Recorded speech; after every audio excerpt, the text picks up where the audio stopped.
So today we're going to hear from Urban. Urban studied civil engineering at ETH, and after 7 years at EY, he started working at Vertec. Am I saying this correctly? Yes. Vertec, as head of software engineering. Vertec develops business software such as customer relationship management and enterprise resource planning software. And today he's going to tell us more about how to make sure that ERPs are cloud ready. So I give you the stage and have fun at the talk. Yes, thanks a lot for this nice introduction. And I'm very happy to be here again at the ETH after so many years apart. Short look on the agenda, what we're going to do together in the next 35 to 40 minutes. First, I'm also going to quickly introduce myself and where I'm coming from and why I'm talking about cloud readiness of ERP systems today. Then I would like to give you some fundamentals as well about ERP systems and cloud computing so that we have all at least the same level and get up to speed. And afterwards, we are going to deep dive into my topic, the cloud readiness of ERP systems and their typical challenges. And afterwards, I'm really happy to take your questions directly here or even later via email by any time, of course. So, as already mentioned in the introduction, I'm Urban. I studied here at the ETH as well, but not computer science. I have a civil engineering background and then spent almost 8 years in the consulting industry. And now I joined Vertec, a software company, and there I'm head of engineering. And in my side role, I'm also responsible for the information security at Vertec. So I hope I can also bring in this component because it's super crucial in these times. So who is Vertec? Quick overview. We are a Swiss firm founded in 1996. We have our headquarters in Zurich, and we are roughly 50 employees. We are a developer of a fully integrated ERP and CRM system designed for businesses with strong project focus, so professional service firms. All of our development, including product management, software development, and testing, is fully done in-house in Switzerland, in Zurich, and we are part of Swiss software, Swiss-made software as well. Furthermore, we have ISO 9001 and 27001 certificates, so we take information security serious, which is also close to my heart as I'm the CISO of this company. And basically, we offer our ERP CRM system in 2 different service offerings to our clients. So we have a traditional self-managed option where customers can buy licenses and then host the system on their premises and do whatever they want. That's a very traditional scenario, but it's still quite common with our clients. Since 6 years, we also have a software as a service offer where you can directly use our ERP CRM system out of our own Vertec cloud. So I'm really confident that I'm the right person here to give you a bit the differences and the different challenges you face, especially if you are still in both worlds, in an on-premise self-managed world and in a cloud-based world. We have roughly 1,100 clients with over 30,000 users. And our customers are professional service firms from consulting to software engineering, lawyers, engineers, or agencies. Good. I hope you now a bit better understand where I'm coming from and in which environment I'm currently living. So next, I would like to give you some fundamentals about ERP systems and cloud computing. Does anyone has an idea what an ERP system, and ERP stands for Enterprise Resource Management, stands for, or what it is used for?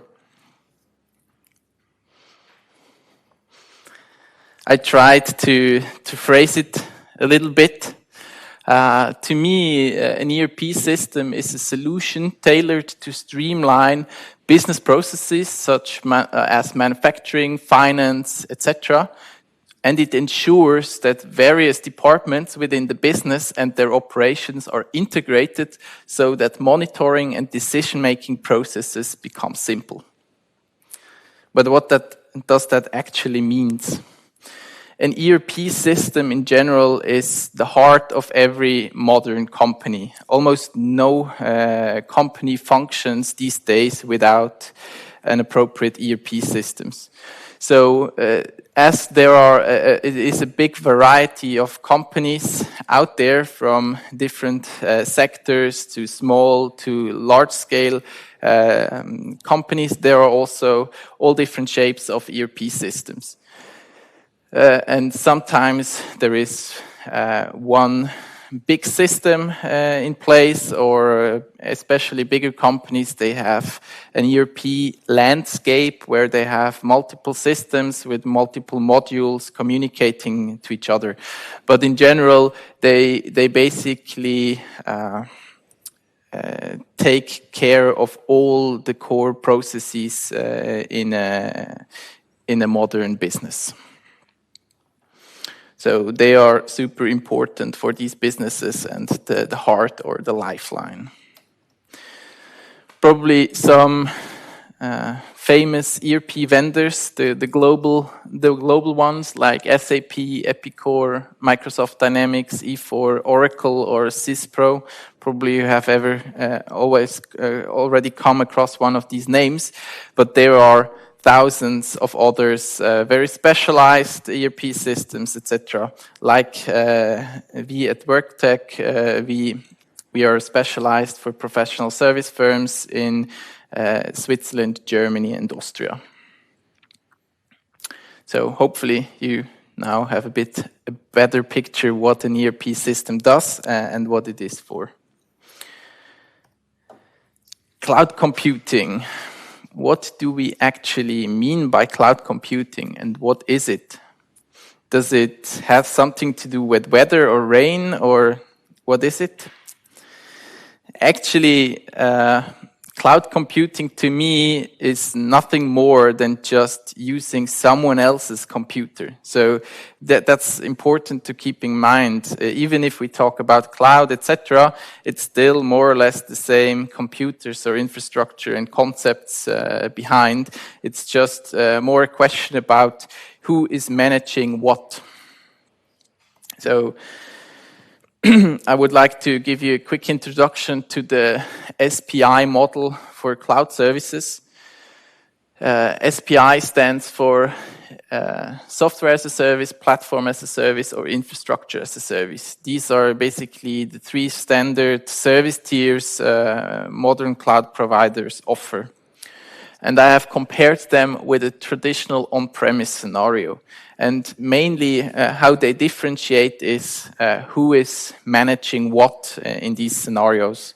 From the on-premise scenario, where you basically need to host everything from purchasing hardware until patching software systems on a daily basis, where in a software as a service scenario, basically all that stack is managed by the cloud operator or the cloud vendor. And then you have the scenarios in the middle where you can just have the infrastructure managed, or even the platform. What that does mean for ERP systems? I think the on-premise scenario is quite clear. So you purchase software license from an ERP provider, you you need to purchase infrastructure, you install operating systems, etc. So you manage everything. So no one is going to help you there, so you need to take care of everything. If you want to get rid of managing your infrastructure, etc., you can decide to move to the cloud and move to the first pillar, where you basically can operate your system now not on your own infrastructure anymore, but purchase infrastructure from a cloud provider. So in an infrastructure as a service scenario, you don't need to take care about virtualization and everything below, but you still need to manage your ERP system fully on your own, including installing databases, manage them, etc. In a platform as a service scenario, you could go a bit higher. You still manage your own ERP system, but you try to leverage as much as platform components as these cloud providers offer.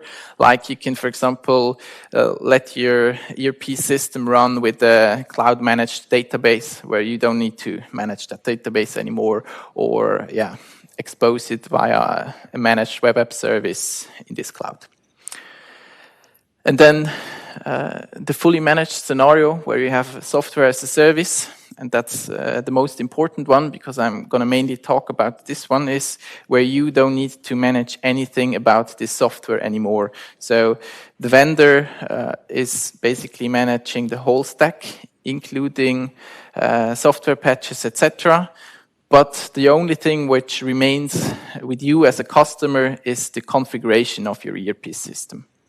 And important to understand, and we are going to touch base on this point as well, is you cannot manage anything of the other stacks anymore. So you are only limited to manage your configuration, which also brings certain challenges, because the flexibility, what you can do, is limited to configuration. And if you, this means normally that you can do way less here than if you manage everything on your own. Good.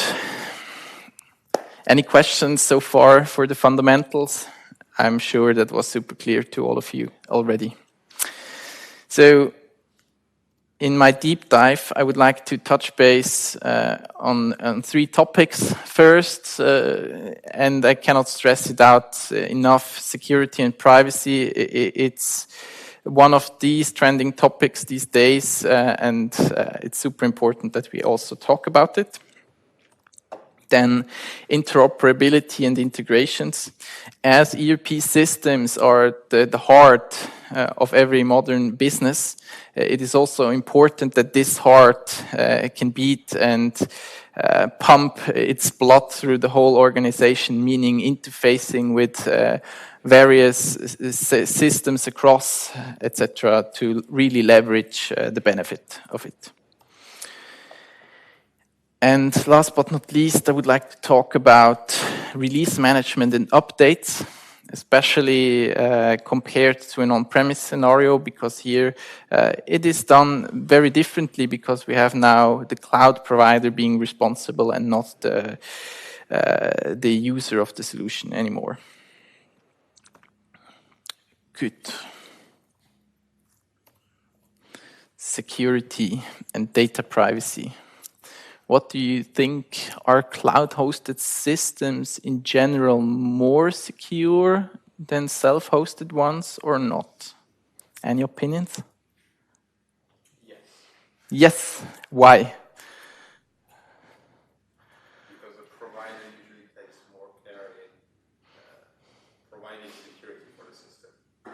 Yes, very well point. I would answer this question like my lawyer always answers any of my question. It depends.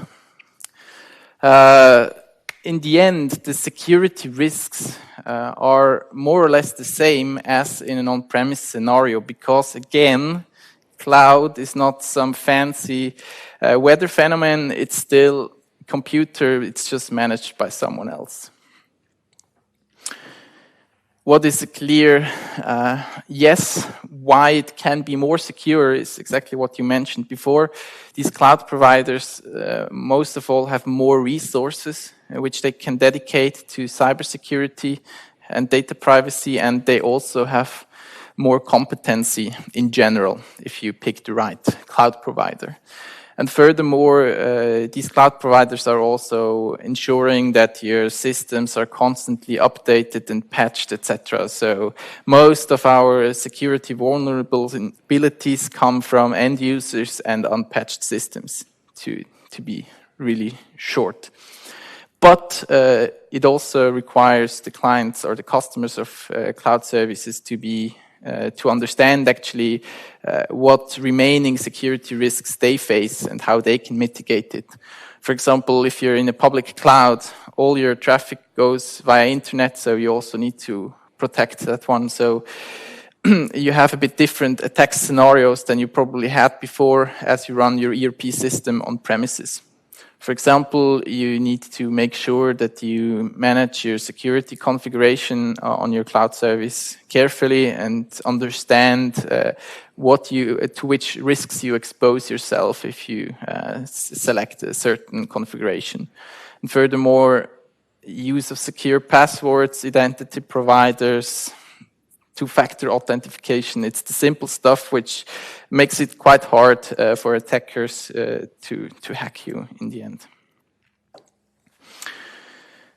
Also, it really depends on which kind of scenario you are in. In a traditional on-premise scenario, you traditionally have a perimeter, a firewall which guards your intranet and your domain. So most of these defense scenarios are heavily relying on this wall, on this firewall protecting your own domain. So even if your systems are not that much secure within your domain, as long as no one gets in, it's easy. In a public cloud scenario, your domain, between your domain and your public cloud, there is your firewall. So everything which is in your public cloud is not in your domain anymore. So it is more risky to being exposed because it's you can connect from everywhere throughout the internet. So that's important to understand. This is also why weak passwords can be okay in an on-premise scenario, but for sure not in a public cloud scenario. And then there is, especially for big companies, also the option of a private cloud. This is more or less like an on-premise scenario where you just outsource your infrastructure to profit from scalability, etc., but you still keep it within your intranet and within your domain, so you still have the firewall between your private cloud and the internet, which also is, in terms of connectivity between your services within your domain, much safer, way less risky, as long as no one gets in. Data privacy. These are actually the three questions I come across most from our side.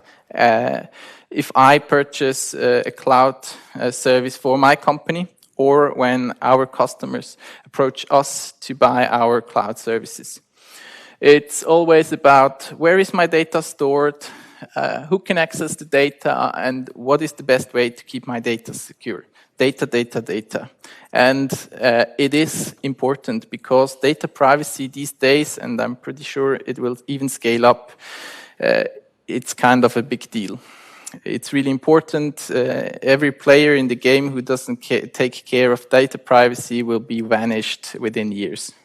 Normally, you don't survive even half of a data breach as a professional service firm or a cloud provider. Especially in the EU and in Switzerland, there is this EU law, the Datenschutzgrundverordnung, how it is called in German. It is very important, and especially clients, when they purchase cloud services, they need to also ensure that they comply with these rules. Sometimes customers think they cannot use any cloud services because this is in violation with these laws. Of course, it's not, but it's also a lot of education and understanding you need to do. So there are service level agreements more and more with appendix about data privacy and data security to ensure who has access to which data, etc. Where is your data stored? Who is governing this data, etc. I would like to highlight here one concept, a bit more modern concept, how you as an end customer can still be in possession of your data, even if it's not physically anymore on your own infrastructure, or probably even not anymore in your country. In the past 5 years, people and regulators talked a lot about where is my data stored. So physically, where is the server located, where my bits and bytes are on. This discussion goes more and more away because there is no data anymore lying around unencrypted, not at rest, and normally also not in transit, and hopefully also not really in memory, because it should be by now all stacks are encrypted. So it's more about the keys. Where are the keys? Who is in the possession of the keys to actually encrypt the data? For example, Microsoft offers different scenarios. Scenario where they manage for you the keys to encrypt your data in a SharePoint Online or an Exchange Online storage. But there are also a bit more modern options, like the hold your own key part, where basically you need 2 keys to encrypt your SharePoint data. It's one key held by Microsoft and one key held by you. And you can store that key on your premises, which ensures you that no one can ever access your data as long as he doesn't possess your key. And I think these concepts are more and more important, because we have less and less influence on where our data is stored. So even if I purchase server capacity from a Swiss cloud provider, normally somewhere on page 110 in their service level agreement, they talk about backup and failover location, and there they mention that this can also be outside of Switzerland. And if I don't want to store my data outside of Switzerland, it's almost impossible to use any cloud provider. So these concepts are really good to also come across these problems. Good. So second deep dive topic, interoperability and integrations. I think it's also very important for these ERP systems, because they are never standalone systems. They are always at the heart of a company and need to interface with various systems around. It depends on the scale of a company, but sometimes it's financial accounting systems, business intelligence systems, customer relation systems, supply chain management systems, you name it. It really depends on the company and their IT landscape and their ERP mesh, basically.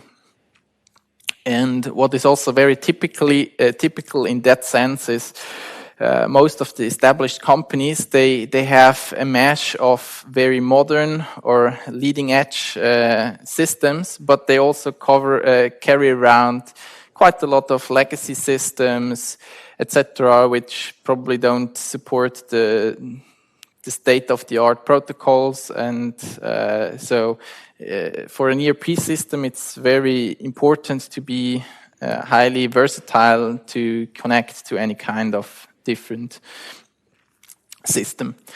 Especially for cloud systems, I have summarized or grouped the challenges for 2 sides. One which I call the client-side interoperability, and one I call the server-side operability. Client-side interoperability is actually quite an issue, because in most of the cloud systems, they assume that the client side is just a browser, period. And a browser is not really something which is designed to interoperate with other systems. But many of the ERP systems, they are coming, they are founded 30 years ago, like Vertec. And these times they started with fat clients, then they migrated to client-server infrastructure, and now they are basically making the step to cloud-native systems. But their clients need to keep up with it as well, or customers need to keep up with it as well. So if they had, for example, data document management systems or heavy file system integrations in the past, and they don't want to get rid of it, so you as a cloud service provider, you also need to have an answer how you simply read the file system and store files there if this is important. Furthermore, it's super ugly, but it's a widely common Windows COM interface. So it's actually a nice idea, or it was a nice idea 30 years ago from Microsoft, but it shouldn't be used anymore these days. But a lot of legacy systems are still relying on this interface. So if you have, for example, if you're an accountant and you want to book invoices from your ERP system in your financial system, that normally needs to go via COM add-in as long as you don't have a very modern financial system as well. All the Office integrations, they're super ugly. I hate Microsoft Office, but they're still around, and it's the bread and butter of most of the professional service firms these days. So I think that's a crucial challenge which you need to solve when you migrate your on-premises or your traditional client-server apps to a cloud-native app. We, for example, at Vertec, we solved that problem by still distributing desktop native apps, which we called cloud apps. So they are just thin clients, which basically, additionally to the web browser, also allow certain file system and COM integrations. Second challenge is the server-side interoperability. In a world where which is quickly changing, we also have new protocols coming into trend and old ones going away. So at the moment, I think the most common interfaces for service-to-service calls, it's REST, SOAP, or webhooks, dependent on what you want. If you just want bidirectional integration or one-directional integration, also depends a bit on the workload, but many of these older systems, sometimes they don't have these options. They rely on flat file interfaces where they expect CSV files or such ugly stuff. So it's hard to achieve something with a cloud native system because you normally don't want to share files. You want to have an integration via HTTPS or something like that. Then second problem, authentication. In the old world on-premise scenario, trust between services was less of an issue if you're in the same internet, etc. If you're now in a public cloud, trust is more important. So certain cloud systems, they allow access or service-to-service calls via service tokens or authentication tokens. Other require user impersonation that you can bypass user access rights, etc. So that's also a big challenge for every system integration because everyone follows different protocols and they need to match. Third problem, and that's actually a big problem and a problem a lot of clients underestimate, is if you're in a software as a service tier, you don't have to manage everything up to your software. But that also means that you normally don't have access to any of the stack below, including the databases. And in the old world scenarios, there were a lot of integrations you build directly into the databases because they're easy. For example, if you had some business intelligence where you first suck data from your ERP system in a data lake and then you consume it via there, this is normally done via direct database access. How can you do that still with a cloud-managed system? Does the cloud provider offer you an API for that? How can you really get so much data out of it, etc.? Big challenge. Then on-premise connections are very crucial as well. So if you have, for example, your ERP running in the cloud, but you still have some legacy systems running on premises, connecting from the cloud to your on-premises, you need to bypass your security. Basically, you need to go through your firewall. This also requires quite some complex engineering, and not everyone offers that actually, because essentially you need to establish a VPN connection to your VNet in the cloud. Otherwise, normally it's not possible. Yes, I think that's the most common challenges I see in the field. I have 3 minutes left. How much? More than 10 minutes. Good. Good. Then I don't have to hurry that much. So I would like to come to my third topic of the deep dive. It's release management and updates. Yes, release management and updates. It's also something customers need to understand, and also ERP system providers needs to understand before they actually move to a software as a service ERP. One challenge is release management and upgrades is now managed not by the customer himself anymore, but it's managed and governed by the cloud provider. This means, for example, simply the timing of the maintenance. It's not something normally the customer can influence, but it's the cloud provider who can influence it.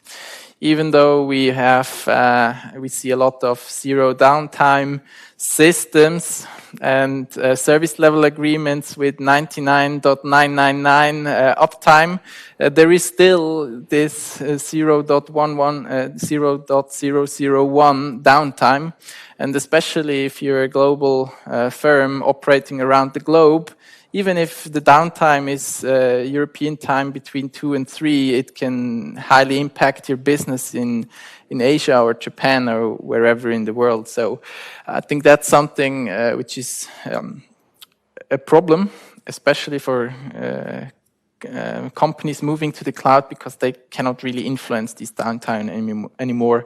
In the old world scenario, they had options how they can schedule it and make sure that no one accesses these systems, etc. Now they are more dependent on the maintenance schedule of the cloud providers. Then second problem, the timing of releases. In a software as a service scenario, you normally are not allowed to choose if you want to make a software upgrade or not, because the cloud provider does that for you, and it just constantly updates every minor release, etc. Which is also good, because normally security relevant fixes are included in these releases, so it's actually important that you update as fast as possible. But it can come with challenges as well. And this brings me to the other side, the challenges with auto updates, etc. One of the challenges many software, it's a challenge every software provider always has. And also we at Vertec, we had that before, even in the on-premise scenario. If we want to depreciate the feature, which certain customers have loved for 15 years, and then you need to explain to them that they cannot use this feature anymore from version XYZ upwards, it's bad. But they can live with it, because you can say, you can tell them, okay, then we grant you 3 more years until you need to upgrade to this newer version, and you can stay on the lower version, and you can find a workaround. In a cloud scenario, that's normally not possible because you're forced to update. So as a customer, it's also more crucial to keep up with everything, and for the cloud providers or the ERP system engineers, it's even more relevant to take care about backwards compatibility or allow certain upgrade handlers to allow these customers to upgrade their functionality or transform the functionality. And then we're at the last problem, which is really common. Normally from cloud providers, you purchase production instances. And in a traditional on-premise scenario, you had a testing system, a QA system, and a production system. So first you test the release and check if it's working, or if you develop a new report or whatever. Then you test it on a QA system with your own data before you release it. Now, that's not really possible anymore. So there are certain options you have, but it also has to do with the timing. Normally, many of the cloud providers, they don't really offer you a long heads up where you can test new functionality because before it is migrated to prod. So it's really crucial that you have a good concept there and manage it carefully, because you need to follow the timing of a cloud provider. Otherwise, your production systems are going to break. Good. Yeah, I can give you, for example, a challenge I'm faced at the moment at my company. Vertec allows you to do quite some extensions to our core system via Python. So you can just write Python code and do more or less everything you want. And the challenge we have is we are currently supporting Python 2.7. And yeah, we try to upgrade it since many years. And now I'm forcing the upgrade to Python 11. And from Python 2 to Python 3, there is also breaking syntax changes. And because Python is an interpreted language and not a compiled language, it's quite tough to identify which client system is going to break, etc. For the on-premise customers, this will be less of a problem because they can choose to stay on Python 2.7. But for our cloud customers, I need to decide now by which date are we going to switch because I want to get rid of Python 2.7. It's a security risk, etc., which I'm not comfortable anymore in my Chief Information Security Officer role. So, but that has a high impact on these customers, and now we have to challenge, how can we force these customers to upgrade? How can we support them? How we can enable them, etc. But it's quite a big change. But we have to go it, so we cannot just stay where we are. And I think it's a daily challenge which you never should underestimate. Good. Yes, thanks a lot. That would be more or less from my end. And now I'm very happy to answer your questions.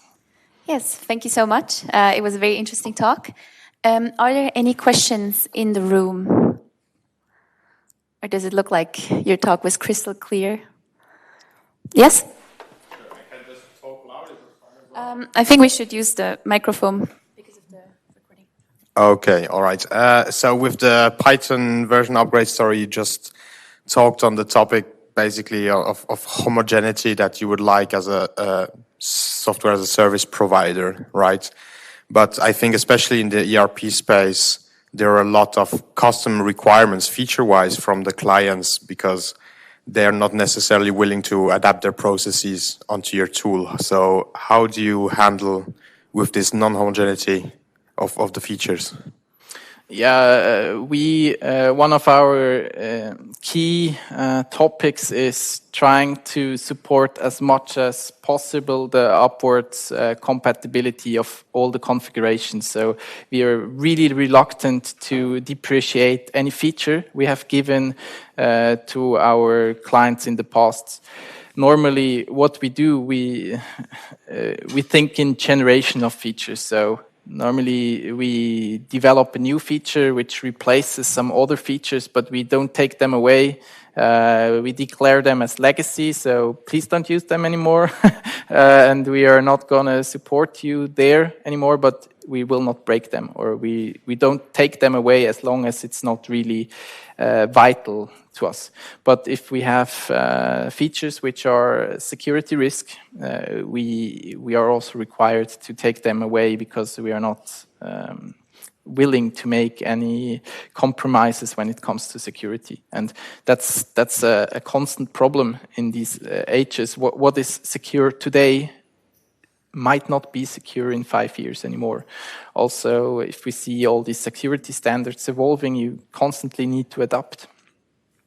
An example where we had to introduce now to the next major release a breaking change is with our API tokens. We introduced them 7 years ago, and they were basically endlessly reusable, etc. And now we need to be a bit more strict, let them expire sooner, enforce longer tokens and stuff like that. So that will come with breaking changes, and clients need to adopt. But I think there's something where we're not willing to sacrifice security over backwards compatibility.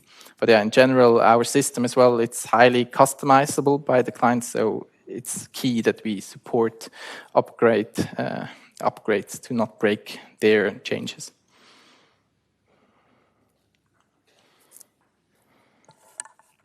Any more questions? Okay, I have a question. So talking about this example again, and you mentioned it's just super important to keep up with security.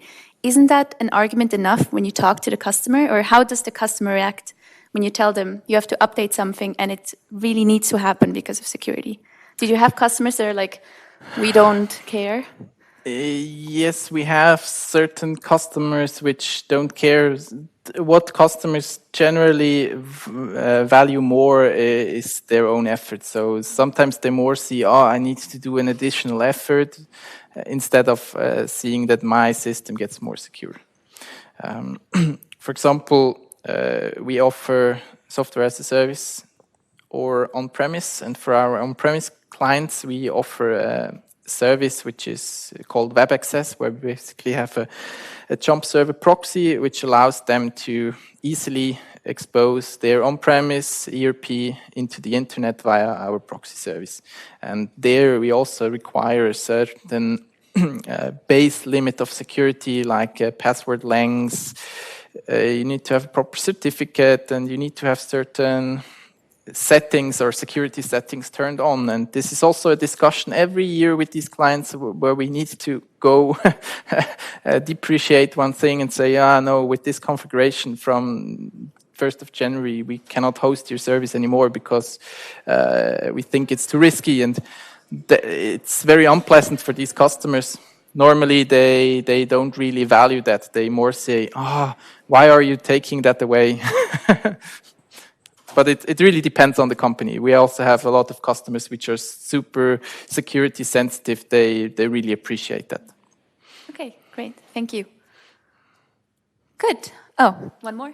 Yeah, if we have time. Yes, we have 5 more minutes. Okay, quick follow-up question on the customization. So if I understood correctly, you give a lot of leeway to your clients basically to customize the software on their own. But at the same time, in the software as a service model, the client sees you as responsible for the software, but you also give them the opportunity to basically break it. If you allow them to write custom extensions, how are you able to manage that? Yeah, technically, our customers, they are not able to change the source code of our solution. So everyone gets the standard solution, which is also good.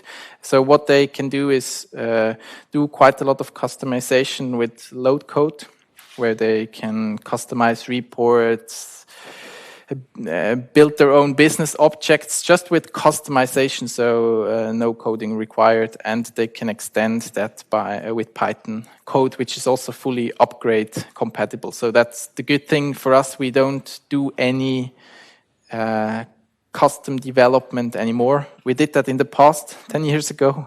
It's hell. You should not do that anymore. Building features for specific customers, which you then need to upgrade. But now we are there that we don't have any custom code anymore, which allows us to also have a cloud offering. So it's only customization what you do as a client. You don't do any modification of the source code, which allows you to also upgrade it. And we know basically what can break a customer system and whatnot. So this is why we are really reluctant to take away certain methods or endpoints which we have granted in the past. But we declare them as legacy. You should not use them anymore because they are probably not don't meet the performance we would like to have or see. They are too complex or whatever. So normally we just give a goodie to migrate to a newer or more fancy solution. For example, coming back to the whole Microsoft Office problem, our system in the past also had the opportunity that you can create reports if you want to have an invoice or any kind of reports. Reports are super important for ERP systems. And in the past, we done them on the local computer via COM. Super slow, horrible. And then with VBA scripts and all the nightmare. And since 10 years, we create them also. We also allow server-side reports where we don't use Microsoft components and no COM, but the third-party library to generate Word files, PDFs, and whatever. But we have still not taken away these old COM reports, which is also a problem. So if a customer wants to move from on-premise to cloud, COM reports, we don't support them anymore there. So they then need to decide, can I get rid of them and implement them in a more modern way where we can generate them server-side, or are you staying on-premise? I think that's a bit the issue. But generally, for cloud customers, they need to more keep up with the newer trends because there we are more strict in taking away features. Thank you very much. Good, thank you so much. Please give it up for Urban, the very first talk at VIScon. And we have a little gift for you. I think it's also your very first time at VIScon, right? Yes. So here you go. It's our usual mug and a bit of chocolate, and I hope you enjoy it. So yeah, thank you so much. And we'll get ready for the next talk in 10 minutes.